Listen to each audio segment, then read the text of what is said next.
여러분, 우리가 살아가면서 참 인간을 절망하게 하는 것들이 있죠. 어떤 것들이 있겠습니까?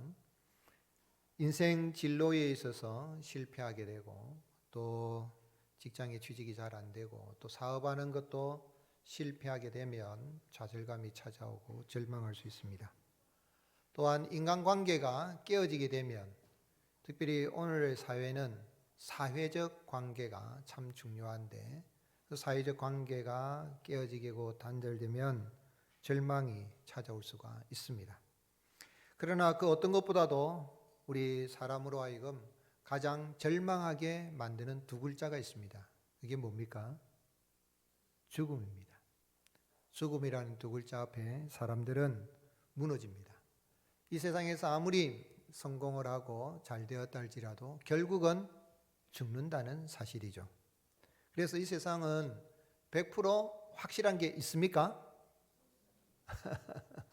모르겠어요. 아마 100% 확실한 게 뭐 몇 가지 있을 수도 있겠는데, 그러나 죽는다는 사실은 100% 확실합니다. 그렇기 때문에 사람은 이 죽음이라는 것에 대해서 두려워할 수밖에 없고, 죽음이 찾아오면 좌절을 하거나 절망하기 쉽습니다. 미국의 유명한 코미디언인 존 윌리엄 카슨이라는 사람은 그런 이야기를 했습니다. 우리가 살고 있는 이 시대는 참으로 불확실한 세상인데, 확실한 거 두 가지가 있다. 첫 번째는 세금을 내야 된다는 거. 두 번째는 죽어야 한다는 거. 이건 확실하다. 그런 이야기를 했습니다. 인간이 타락하기 전에는 죽지 않는 존재였습니다. 영생하는 존재였지만 아담과 하와가 하나님이 금하신 금단의 열매를 다 먹는 불순종의 죄를 지음으로 말미암아 죄의 삭슬에 인해서 인간은 다 죽게 되어 있고, 그 죽음이라는 그 두 글자가 다가오기 전까지 인생 살아가면서 많은 어려움과 고난 속에 살아갑니다. 그러나 오늘 부활이요 생명이신 하나님을 믿는 우리 성도들은 우리의 가는 길에 죽음의 그늘이 또 어둠의 그림자가 다가온다 할지라도 결코 좌절하거나 절망하지 않고 부활이요 생명이신 주님을 믿는 믿음으로 늘 기뻐하며 우리가 감사하며 살아갈 수가 있습니다.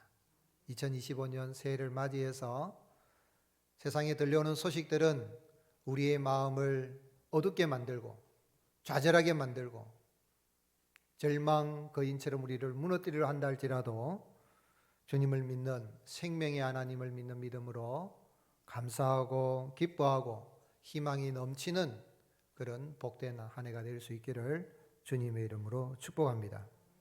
오늘 읽은 말씀은 예수님께서 회당장 야이로의 딸을 죽은 자 가운데서 살리신 내용입니다. 예수님께서 참 회당장 야이로의 그 간청에 따라서 예수님 함께 가시는 그 길 가운데에 12개를 혈루증으로 알고 있는 여인을 고쳐주심으로 말미암아 시간이 지체되어서 회당장의 집에서 소식이 들려오기를 이제는 끝났습니다. 당신 딸아이가 죽었습니다. 선생님 더 괴롭히지 마시오. 선생을 괴롭힐 이유가 어디 있습니까? 그런 이야기를 할 때 주님은 두려워 말고 믿기만 하라 하고 가서 보니까 사람들이 울고 통곡을 하고 이제 장례가 진행이 되고 있죠. 그때 주님이 이 아이가 죽은 것이 아니라 잔다 그렇게 말씀하니까 사람들은 다 비웃었습니다. 저 사람 이상한 사람 아니야. 애가 죽었는데 잔다라니. 그렇게 비웃었습니다. 그러나 주님은 회당장에게 두려워 말고 믿기만 하라 하시고 베드로, 야고보, 요한을 데리고 또한 그 딸아이의 부모 야이로와 그의 아내를 데리고 죽어있는 그 아이에 가서 달리다굼 하고 그 아이를 다시 살리십니다. 자, 여기서 왜 우리 주님은 회당장이 얼마나 지금 안타깝게 달려왔습니까? 자기가 회당장입니다. 교회로 말하면 이 회당은 이 유대인들이 모이는 곳에 마을에 있는 예배당과 같은 곳이거든요. 교회당의 전신이 회당입니다. 교회당, 회당. 그러면은 당회장이나 뭐 관리하는 사람이라겠지만 또 장입니다. 그런데 이 사람이 모든 참 부끄럼도 깨지 않고 자존심도 내려놓고 예수님 발 앞에 무릎 꿇고 했으면, 그래 간청을 했으면 빨리 가서 그래요, 빨리 가봅시다 하고 달려가서 이렇게 고쳐주셔야 되는 거 아닙니까? 그런데 중간에 이 혈루증 여인을 만나서 이러쿵저러쿵 하는 가운데 늦어져 버렸으니, 왜 주님이 고쳐달라 할 때에 빨리 좀 가서 고쳐주지 않고 죽고 난 다음에 장례가 진행이 되어서 사람들이 통곡하고 있는 그때 와서 죽은 아이를 살려주십니까?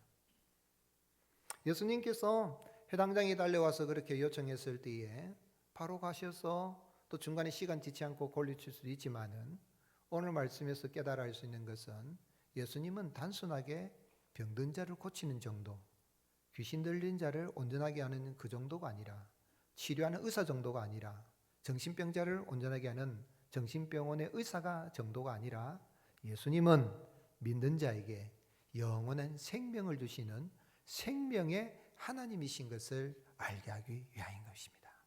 오늘 여러분, 우리 예수님은 우리 믿는 자에게 영생을 주시고 생명을 주시고 이 땅에 살아갈 때에 절망스러운 그런 상황에서도 모든 절망에서 벗어나서 희망으로 나갈 수 있는 생명의 주 하나님이십니다. 여기 회당장 야이로가 찾아왔다는데, 야이로라는 이름 뜻은 그가 일으킨다, 그가 살린다, 그가 깨운다, 또는 내가 살린다, 내가 깨운다 라는 그런 의미입니다. 그런데 야이로는 딸을 낳았지만은, 그러나 딸이 병들었을 때에 자기가 딸아이를 고칠 수 없다는 절망감에 찾아서 예수님께 찾아온 것입니다. 그래서 자신의 신분도 다 내려놓고 주님 앞에 22절에 보면 회당장 중에 하나인 야이로라 하는 이가 와서 예수를 보고 발 아래 엎드려 간곡히 구하이르되 내 어린 딸이 죽게 되었으니 오셔서 그 위에 손을 얹으사 그로 구원을 받아 살게 하소서, 그렇게 이야기했습니다. 참 아버지의 마음이 어떻겠어요? 이 딸아이가 병들어서 몹쓸병에 죽어서 이제 죽어가고 있는 그런 모습을 볼 때에 얼마나 애간장이 타겠습니까? 그래서 해당장이라는 그 신분도 다 내려놓고 참 발 앞에 납작 엎드려가지고 땅바닥에 엎드려서 내 딸아이를 좀 오셔서 손을 얹어서 당신이 병든 자 많이 고칠 줄 아는 그런 랍비라 그러니 좀 고쳐주십시오, 그렇게 했을 때에 참 지푸라기라고도 잡고 싶은 그런 마음일 거예요. 소설가 조창인 씨가 쓴 가시곡이라는 이 소설이 있는데, 그 소설을 보면 아버지가 아들을 얼마나 사랑하는가 하는 것을 이렇게 그려놓은 베스트셀러입니다. 300만 부 이상 팔렸다 그러는데, 그런데 여기 주인공인 아들이 이름이 다움입니다. 다움이라는 아이가 백혈병에 걸렸습니다. 백병에 걸려서 죽어가고 있는데, 그런데 다움이를 낳고 난 다음에 웬걸 다움이 엄마가 프랑스 남자를 만나서 프랑스로 떠나가 버립니다. 그래서 이 아들, 백혈병에 걸린 아들을 살리기 위해서 아버지가 온갖 정성을 다 쏟아붓습니다. 오직 이 자식에 대한 그 사랑으로 하는데, 결국은 내가 참 이 아들을 살리기 위해 백혈병 이 수술비를 마련하기 위해서, 이 이식을 하기 위해서 자기의 신장을 팔아서, 장기를 팔아서 아들의 병원비를 마련해야 되겠다 생각하고 병원에 갑니다. 병원에 갔는데 웬걸 그 아버지 장기 검사를 해보니까 간암에 걸린 거예요. 팔 수가 없어요. 그 장기를 팔 수 없으니 아버지가 어떻게 합니까? 아빠가 자신의 각막을 팔아가지고, 한쪽 눈의 각막을 팔아가지고 수술비를 마련을 해서 결국은 수술에 성공합니다. 그런데 그 사이에 이 다움이 아빠에는 그 간암이 점점점 악화되어서 결국은 죽어가게 되는데, 이 한쪽 눈에서 아이에게는 말하지 않고, 아빠는 이제 너를 계속해서 돌보기가, 아빠는 돈도 없고 약한데 엄마는 부자고 하니까 너 엄마에게 가라 그래. 다움이가 제 소설책을 읽으면서 참 많이 울었어요. 울면서 아빠 왜 날 자꾸 엄마한테 보내라고 그래? 엄마는 아빠와 우리를 버렸잖아. 근데 아니야. 엄마가 널 버린 거 아니야. 그래서 아빠가 이제 너를 엄마에게 보낼 테니까 해서 다오미를 보내는 거야. 보내는데 아들은 가지 않으려고 하고, 그래서 프랑스로 보내고, 결국은 자신은 이 쓸쓸하게 죽어가는 그런 모습들을 아주 묘사한 그런 소설입니다. 아들을 살려내기 위해서 아빠가 희생을 하는데 자신의 몸은 완전히 산산이 부서지는 그런 모습, 우리가 아는 가시고기 있잖아요. 그 가시고기는 자신의 몸뚱이까지라도 주어서 새끼를 살리기 위해서 먹이를 주는 것처럼, 이게 부모 마음인 거예요. 이 야이로도 그런 마음으로 지금 예수님께 와서 막 이렇게 해요. 근데 그 소설책 가시고기 마지막에 제가 보면서 이 조인창 씨가 이 말을 하고 싶어서 한 거 아닌가. 이런 말 알아? 사람은 말이야, 그 아이를 세상에 남겨놓은 이상은 죽어도 아주 죽는 게 아니래. 여러분, 부모들이 그렇잖아요. 아들, 자식, 딸 낳으면 어때요? 저 내 분신이다 싶으니까 저놈이 아프면은 내 신장이 아니라 심장이라도 주고 싶은 게 부모 마음인데, 그런 마음으로 지금 찾아와서 예수님 앞에 납작 엎드려가지고 좀 살려주십시오 그랬어요. 그런데 예수님이 지체를 해서 낙심할 때에 두려워 말고 믿기 마라 해서 집에 가보니 난리가 났죠. 좀 예수님 빨리 오셨으면 좋은데, 통곡하고 사람들이 울고 불고 난리가 나 있는데 주님은 아이가 죽은 것이 아니라 잔다 하시고 베드로, 야고보, 요한을 데리고 부모 참 딸아이의 야이로와 그 아내를 데리고 들어가서 뭐라고 말씀했습니까? 41절 같이 읽겠습니다. 그 아이의 손을 잡고 이르시되 달리다굼 하시니 번역하면 곧 내가 내게 말하노니 소녀야 일어나라. 여기 달리다굼 할 때 달리타 하는 것은 연약한 자, 어린 양, 젊은이, 미천한 것, 불쌍한 것, 그런 의미입니다.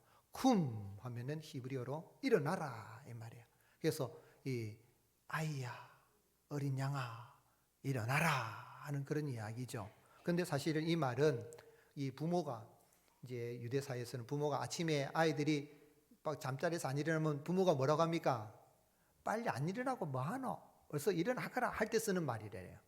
그래서 예수님이 오셔서 크게 달리다굼 이러신 게 아니고 달리다굼, 아주 다정한 이 부모가 자식을 깨우듯이 달리다굼 이러니까 그 손을 잡고 이럴 때에 곧 일어나서 깨어나게 되는 것이죠. 오늘 여러분, 우리가 이 세상 살아갈 때에 주님은 우리가 이 소녀가 바로 연약한 모습이 나의 모습입니다. 연약한 내 인생, 쉽게 좌절하고 쉽게 아파하고 쉽게 절망하기 쉬운 우리 인생이지만, 사망의 그늘에 있지만 주님은 오셔서 이 아이를 향하여서 달리다굼 일어나라 말씀하신 것처럼 일으켜 세우시는 생명의 하나님이십니다. 이 아이를 다 살리고 나니까 오늘 마가는 기록할 때 뭐라고 했습니까? 이 아이가 몇 살이라 그랬죠? 12살이더라 그랬어요. 공관복음에 보면 이 마태도 누가도 똑같은 이 이야기를, 이 사건을 기록하고 있는데 마가는 이 아이의 딸아이의 나이를 밝혀두었습니다. 12살이라고 했는데 유대 사회에선 그때 당시에는 이 조혼의 어떤 그런 게 있어서 12살 정도 되면 여성은 결혼할 수가 있다는 이야기예요. 즉 말하자면은 이 아이가 병들었다 죽을 병이 걸렸다 겨우 살아나가지고 비실비실한 정도가 아니라 12살이 됐다는 것은 건강회복이 되어서 딸아이가 시집갈 수도 있다 이 말입니다. 사람들이 봤을 때 아이고 저 몹쓸 병이 걸려가지고 죽을 병이 걸려서 살아났는데 아이고 저리 약해가지고 어쩌겠노, 그게 아니라 주님이 온전하게 고쳐주셔서 아이에게 먹을 것을 줘라 해서 정상적인 일상생활을 할 수 있는 그러한 모습으로 온전히 주님이 고쳐주시고 살려주셨다는 말씀입니다. 마가복음 5장에 보면 세 가지 구원 사건이 나오는데, 첫 번째는 1절에서 20절에 보면 귀신 들려가지고 무덤에 있어서 괴성을 지르고 막 하는 사람이 있는데 예수님이 귀신을 쫓아내고 그 사람을 온전한 정신으로 돌아오게 하신 구원의 사건이 있습니다. 그리고 주님이 이 야이로의 딸을 살리러 가는 과정에 12해를 혈루증으로 알면서 부끄러운 수치도 무릅쓰고 의사에게 가서 다 했는데 고침받지 못하고 가지고 있는 재산까지도 다 잃어버리고, 이런 병원에 가면 돈 없으면 의사도 안 만나주잖아요. 그런데 주님은 아무 대가도 받지 않고 예수님의 옷자락만이라도 만지면 나으리란 그 여인을 즉시 치료하여 주시고 구원하여 주셨습니다.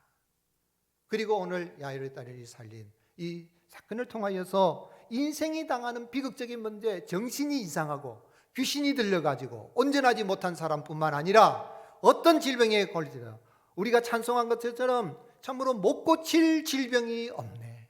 주님은 질병도 고쳐주실 뿐만 아니라 사람들이 두려워하는 두 글자 죽음의 절망스러운 상황에서도 깨어나게 하시고 부활의 생명의 은혜를 주시는 생명의 하나님이십니다. 그래서 죽음의 문제를 해결하시고 영생을 주시는 생명의 주님이시라면 이 세상 살아갈 때에 내가 당하고 있는 어려운 문제, 고통스러운 문제를 해결하지 못할 문제가 없다고 생각하고 그 주님을 믿는 믿음 가운데 가고 주님 주시는 생명의 기쁨이 넘치는 삶을 살아갈 수 있기를 주님의 이름으로 축복합니다. 예수님은 말씀으로 천지 만물을 창조하신 창조주 하나님이십니다. 예수님은 믿는 자를 구원하여서 영생을 주시는 생명의 하나님이십니다. 그 주님은 당신의 몸과 피를, 가시고기가 자식을 먹여 살리기 위해서 자기 몸을 주는 것처럼 그 아들을 위해서 자기의 이 신장이라도 주고 싶고 각막이라도 주고 싶은 것처럼 우리 예수님께서 그 몸과 피를 십자가에 우리에게 주셔서 뭐라고 말씀했습니까? 내 몸은 너에게 살리는 생명의 떡이요 내 피는 너희를 살리는 생명수니라. 요한복음 6장 53절 예수께서 이르시되 내가 진실로 진실로 너희에게 이르노니 인자의 살을 먹지 아니하고 인자의 피를 마시지 아니하면 너희 속에 뭐가 없느니라? 생명이 없느니라. 같이 읽겠습니다. 내 살을 먹고 내 피를 마시는 자는 영생을 가졌고 마지막 날에 내가 그를 다시 살리리니 내 살은 참된 양식이요 내 피는 참된 음료로다. 아멘. 오늘 여러분 우리는 예수 그리스도를 믿어서 영원한 생명의 나라 하나님의 나라에 들어가는 은혜를 받았고 우리는 죽을지라도 다시 부활할 것이며 뿐만 아니라 이 땅에 살아갈 때 생명의 주 하나님께서 달리다 금라고 말씀해 주시면 우리 가는 곳에 여러 가지 절망스럽고 좌절이 찾아오고 두려움이 찾아오는 그런 세상에 산다 할지라도 우리가 모든 일들을 정상적으로 하며 일어나 빛을 발하며 하나님의 영광을 드러낼 수 있는 복된 삶을 살아가게 하시는 은혜를 베풀어 주십니다. 9세기 말 10세기 초 프랑스의 성 이 베르나르라는 사람이 있는데 이 사람 학자들이 찾아와서 물었습니다. 인간의 삶은 어떻게 봅니까? 그러니까 이 베르나르가 뭐라고 이야기했냐면 태어난다는 것은 불행이고 살아간다는 건 고통이며 죽는다는 것은 비통한 일이다. 그렇죠? 여러분 태어나는 순간에 웃으면서 태어나는 있습니까? 얼마나 태어나는 게 힘들면은 하고 울면서 태어나지 웃으면서 하하하하 웃으며 태어나 한 명도 없습니다. 웃으면서 태어나니 있다 그러면 저기 지구 반대편에 제가 비행기 타고 갈 테니까 제게 말씀해 주세요. 태어난다는 게 불행이고 살아간다는 게 고통이고 죽는다는 게 비통이다 그랬는데 오늘 이 세상 살아갈 때 고통스럽고 비통한 그런 일들이 있다 할지라도 생명의 주 하나님이 우리에게 은혜를 베풀어 주시고 달리다금 일어나라 말씀하시면 우리가 일어나서 생명 기쁨, 감사 기쁨이 넘치는 그런 삶을 살아가는 은혜를 베풀어 주십니다. 우리 인생은요 사실은 내가 걸어가고 내가 사는 것 같지만 능동형이 아니고 우리는 수동태로 살아갑니다. 무슨 이야기입니까? 살아가는 것이 아니라 살아지는 것입니다. 어떻게 해요? 주님의 말씀이 내게 들어오고 하나님의 은혜가 임함으로 말미암아 우리는 하나님의 은혜 안에서 살아지고 살아가고 있는 것입니다.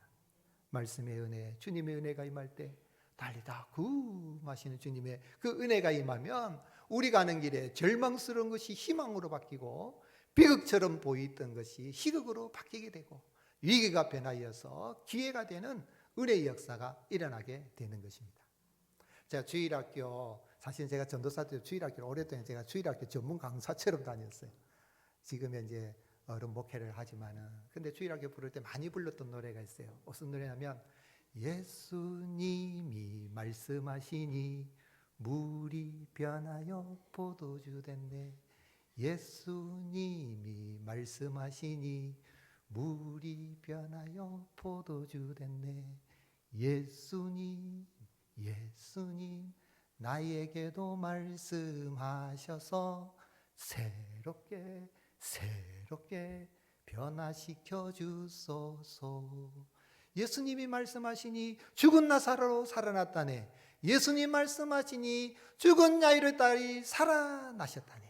뿐만 아니라 우리도 살아났고 영생을 얻었고 생명 기쁨 넘치는 복된 삶을 살아가는 존재로 거듭나게 된 것입니다. 2025년 희망찬 새해를 살아갈 때에 국가적으로 정치적으로 정말 힘들고 어려운 때를 우리가 보내고 있습니다.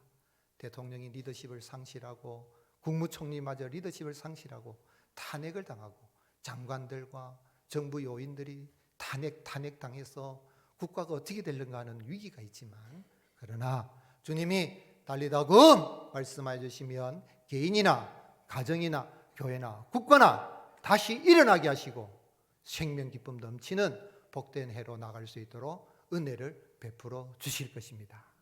그 은혜 감사하며 우리는 어떻게 살아야 되겠습니까?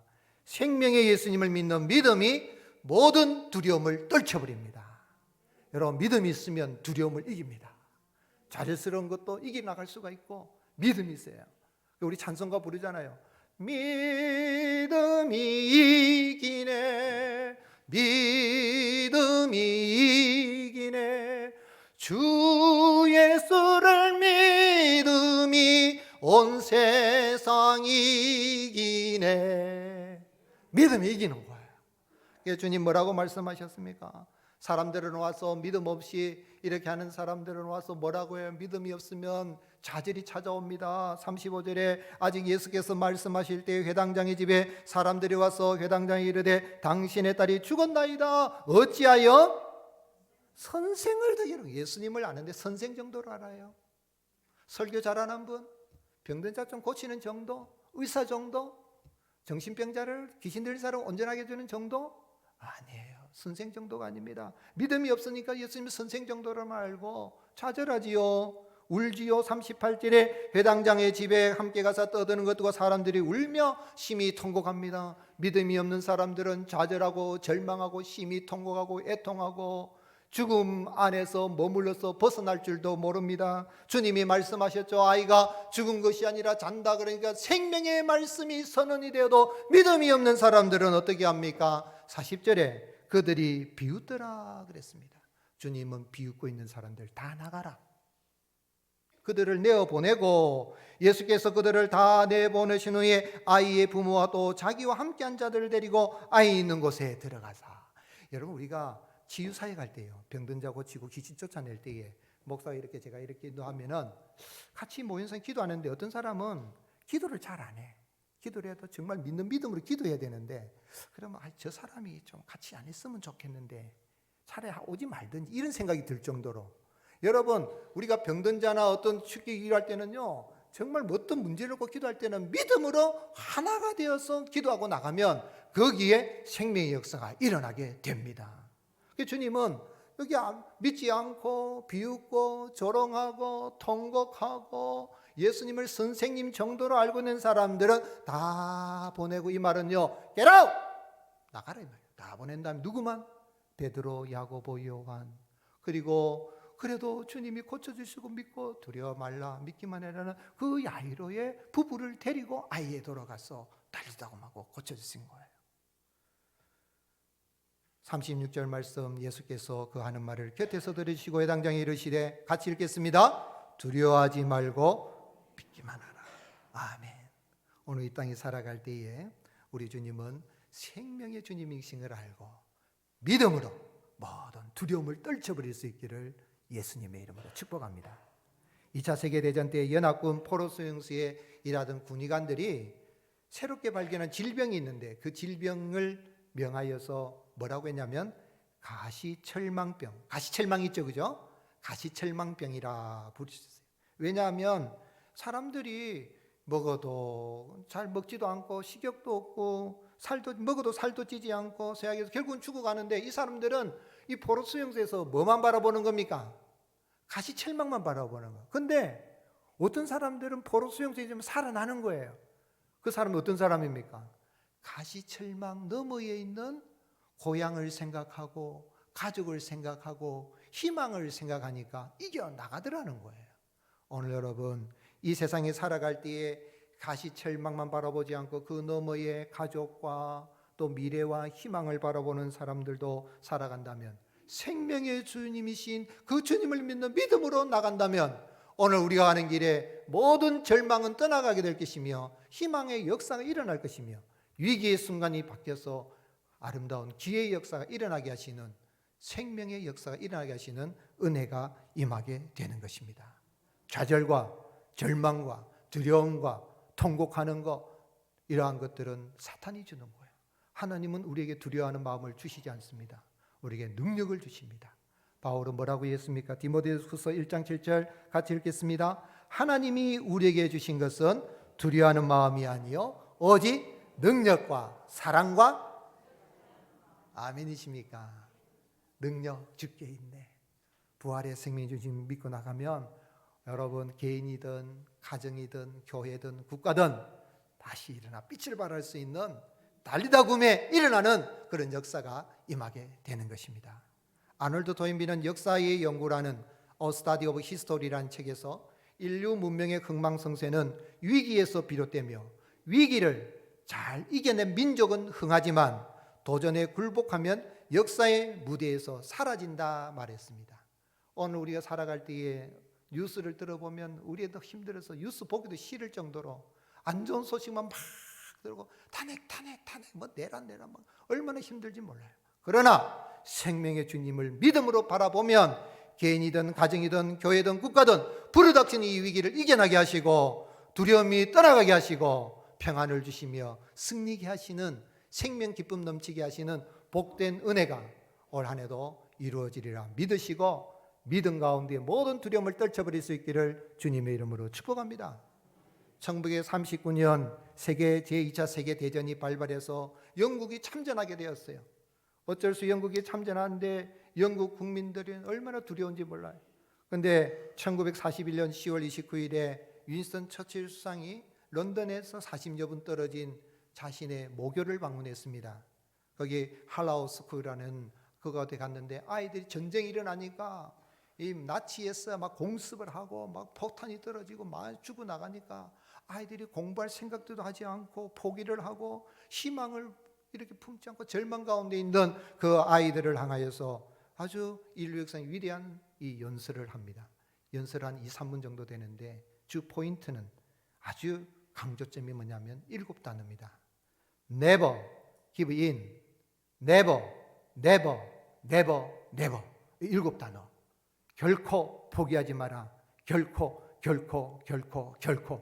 포기하지 않고 좌절하지 않고 절망하지 않고 믿음으로 나가면은 모든 두려움을 떨칠 뿐만 아니라 이미 영생을 주신 주님은 우리가 이 땅에 살아갈 때에 야이로의 딸이 시집도 가고 정상적인 생활을 할 수 있도록 건강 회복시켜 주신 것처럼 여전히 우리의 가는 길에 큰 은혜로 함께해 주시는 것입니다. 2025년 새해를 맞이해서 내게 주어진 환경이나 들려오는 소식들에 마음 뺏기지 마시고 그 문제 뒤에서 역사하시는 생명의 주님을 믿는 믿음으로 승리하며 살아가고 주님 영광 나타내는 복된 한 해가 될 수 있기를 예수님의 이름으로 축복합니다.